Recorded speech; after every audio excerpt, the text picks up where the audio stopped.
Hey everyone, let's take a look at what's going on because I spent a good part of the days digging through Bitcoin news, ETF flows, market reports, and economic headlines.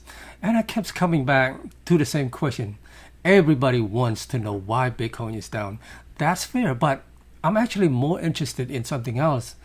What needs to happen for Bitcoins to start moving higher again? Because if you can't figure out what's creating pressures today, we can also start identifying the things that could eventually remove that pressure. And right now, I think that's a much more useful conversation than simply staring at another red candles on the chart. The first thing that jumped out at me is that Bitcoin isn't dealing with just one problem. If it were only one problem, this would actually be easiest to understand. Instead, several different forces are hitting the markets at the same time. ETF flows have weakened compared to what we saw earlier in the year. Investors are still trying to figure out where inflation is headed. Interest rates expectations continues to change every time a new economic report comes out. At the same time, money has been chasing some very popular area of the market, especially anything that is connected to artificial intelligence and the massive infrastructures being built all around it. When all of those things happens together, Bitcoin ends up competing for attentions in a much tougher environment than it was a few months ago. Now, I want to slow down for a second because this is where I think many people get frustrated. They see Bitcoin falling and immediately assume something must be wrong with Bitcoin itself. But when I look around the market, I don't just see pressure on Bitcoin. I see uncertainty almost everywhere. Investors are trying to figure out what the economy looks like 6 months from now. They're trying to estimate future interest rates. They're trying to understand inflation. They're trying to decide whether the biggest opportunity are in technologies, energies, infrastructures, or somewhere else entirely. That's a very different situation than a market where everybody feels confidence and money is flowing freely. One thing that caught my attention is how much capital has been moving toward AI-related projects. I'm not talking about chatbots. I'm talking about data centers, semiconductor, power generation, cooling system, and the enormous amount of infrastructure needed to support new technology. The amounts of money involved are huge. When investors become convinced that a major shift is happening, they start moving capital aggressively. That's exactly what we've been seeing. The reason I bring this up isn't because AI replaced Bitcoin. It doesn't. The reason I bring it up is because money can only be in so many places at once. When one story captures the imagination of Wall Street, other opportunities often get less attention for a period of time. That doesn't mean Bitcoin story has disappeared. It simply means Bitcoin isn't the center of attention right now. And believe it or not, markets have a long history of doing exactly that. Capital rotations, attention rotations, investors chase whatever appear most exciting in the moment. Then eventually they start looking for the next opportunity. We see this happens with housing. We've seen this happen with internet stocks. We've seen it happens with social media companies. With electric vehicles, the names change, but the behavior remains remarkably similar. The next things I looked at was ETFs activities because ETFs have become one of the biggest sources of demands in Bitcoin market. When money flows into Bitcoin ETF, that creates buying pressure. When money flows out, that support becomes weaker.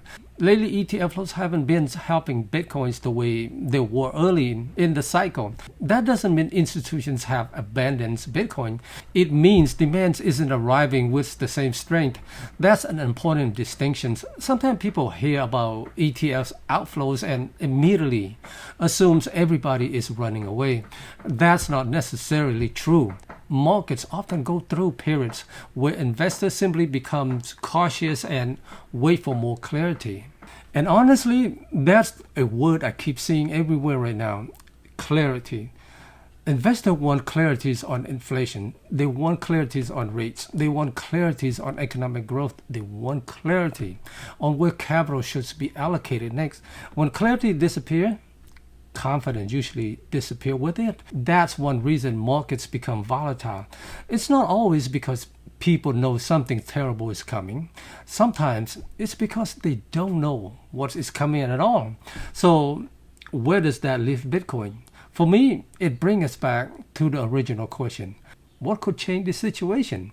The first things I would watch is ETF demands. If ETF inflows begin strengthening again, that fresh buying pressure enters the market. We already know how powerful that can be because we've seen it before. Strong inflows create momentums. Momentums attracts attentions. Attentions attracts additional buyers. Markets often work that way. The second things I would watch is inflation data. Every time inflation comes in lower than expected, investors begin thinking differently about future interest rates. Lower inflations can improve confidence. Improved confidence can increase risk appetite. And when risk appetites improve, Bitcoins often benefit. That doesn't mean every inflation report automatically sends Bitcoin higher. It means inflation remains one of the biggest pieces of the puzzle. The third thing I would watch is simple market exhaustion. This one doesn't get talked about enough. Selling pressures doesn't last forever. Eventually, the people who wanted to sell have already sold. The panics become smaller. The headlines become quieter. The market stops reacting as dramatically to bad news. That's often one of the first signs that conditions are beginning to stabilize. It really feels exciting while it's happening. In fact, it usually feels boring, but many recoveries begins during periods when most people have stopped paying attention. And then there's the factors that interest me the most. Attention itself. Right now, huge amounts of attention are focused elsewhere.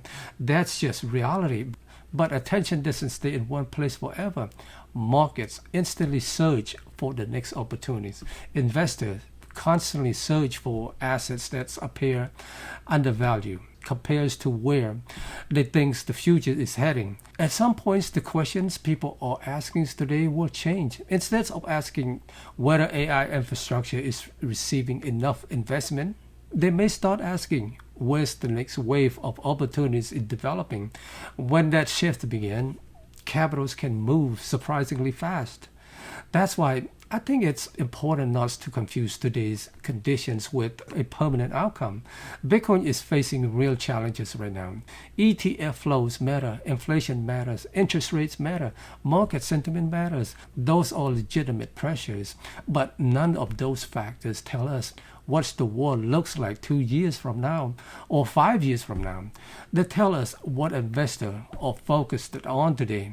The more I studied what's happening, the less this looks like a Bitcoin's specific problems, and the more it looks like a broader fight for capital, confidence, and attention. That doesn't mean the decline enjoyable. It doesn't make watching red candles any easier, but it does change the way I think about what's happening. Instead of asking whether Bitcoin is finished, I'm asking what condition needs to improve for demands to return.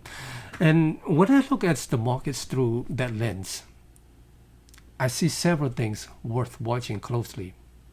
ETFs demands, inflation, interest rates, investor confidence, capital rotations. Those may not be the most exciting headlines in the world, but they may end up telling us far more about Bitcoin's next moves than today's charts ever could.